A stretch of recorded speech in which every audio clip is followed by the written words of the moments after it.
So today we talked about the differences between writing and poetry, or sometimes what is the same and what is different. So what have you done with this writing today? Did you decide to write a story or write stuff, or did you write a poem? Story. You wrote a story. And how do you know what we talked about today? What are some things in here that you can tell me that this was a story and not a poem?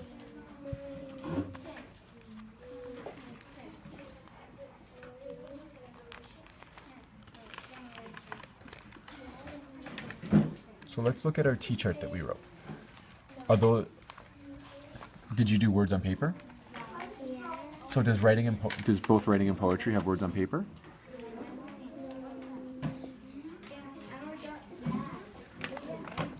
And then what about we said writing has complete sentences and poetry doesn't always have complete sentences. What have you written here? Have you written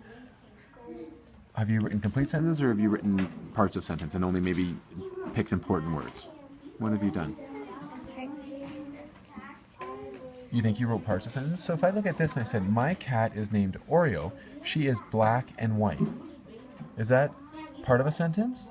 Or is that a full complete sentence?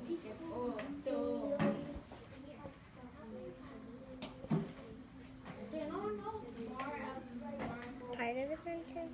You think that's part? So you could add more words to that to make it a complete sentence? Or if you were doing poetry, would you take some words away to make that into a poem? Take it away. You'd want to take away words?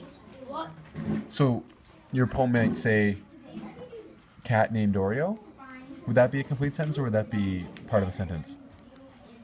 Part of So then what did you write? Did you write complete sentences or parts of sentence? complete. Yeah. And what detail do you have in here? Because you have a lot of it in here that you did some great stuff. Like when you're describing your cat, you say black and white. She likes to fight with your dog. She loves to sleep and eat and play. She's really, really fluffy. She likes to sit in the window. And then you said also when you pick up the cat, the dog gets jealous and barks. So what have you appealed to?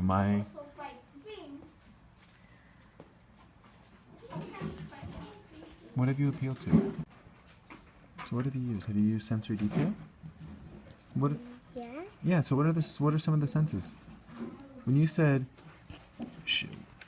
the dog barks when you pick up the cat because it's jealous, as the reader, what am I doing?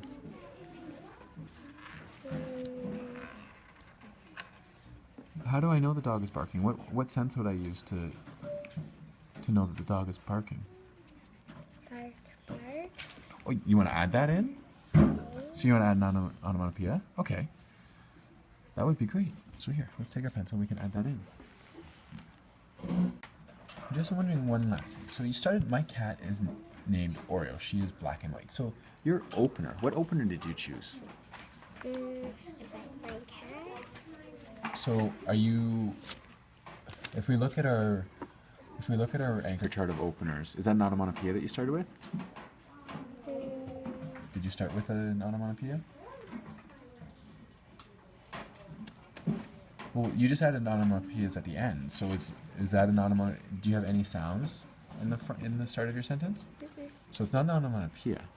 Did you start with a superlative? Did you say it's the greatest cat in the world or the softest cat in the world? Did you start with a superlative? No. What about a fact? Did you tell me something about your cat? What have you told me about your cat? That her name's Oreo and she's really fluffy. Yeah. So there was your opener. You've chosen one of the great openers to start with a fact. So I like that you've started with a fact and you've got lots of sensory detail in it. And I like that you added the onomatopoeias at the end. Okay. So good job with your writing. So can you read me your poem? Poem. Read this. I like the star poem. Can you read that? Stars of twinkle shine, stars above down can see. Shine, shine, see. Twinkle, twinkle, little night sky. Good night, look up now night. Okay. So did you choose to write a poem, or are you writing a story? Poem. What made this a poem? What are some things that you used that made this a poem? Crazy space. Two spaces. Okay. Lazy. What else? What sensory detail are you asking me to use when I'm reading this poem? Look. Yeah, I'm using my eyes to look at it. And then I like that you made the look like little eyes there, so you used font. So you used a lot of things that we've listed on our anchor chart. So using different font, using space. All right, I like this poem. All right. So I'm looking at it. He found the guy. Then he looked around the room. He got the man and put the man down. I'm wondering. Put the man down. Where did he put the man down? On the chair and strapped him up. So he put the man down on the chair. Okay, so let's add some more detail to that. So put some man down on the chair and strapped him up. And I know we're running out of room, so here's what I'm going to do. I'm going to give you a post-it note so you can write underneath it. Okay, so here's our post-it note, and that way, so he put the man down on the chair and strapped him up. All right, so let's add that detail there. Okay, so you've got, puts the man down on the chair and straps him in. Now, I'm wondering, another question. He found the guy. Who is the guy? The bad guy? Okay, so let's add that word, the bad guy. Does the bad guy have a name? His name would be, villain's name, Bane. Okay, and you know what? I like that you said villain. So what if we put, he found the villain Bane? See that detail? Okay, so we'll just cross out guy, and then you can put villain Bane. He found the villain named Bane. And he looked all around the room, and he got the man and put, so maybe instead of the man, what we'd say now that the person has a name.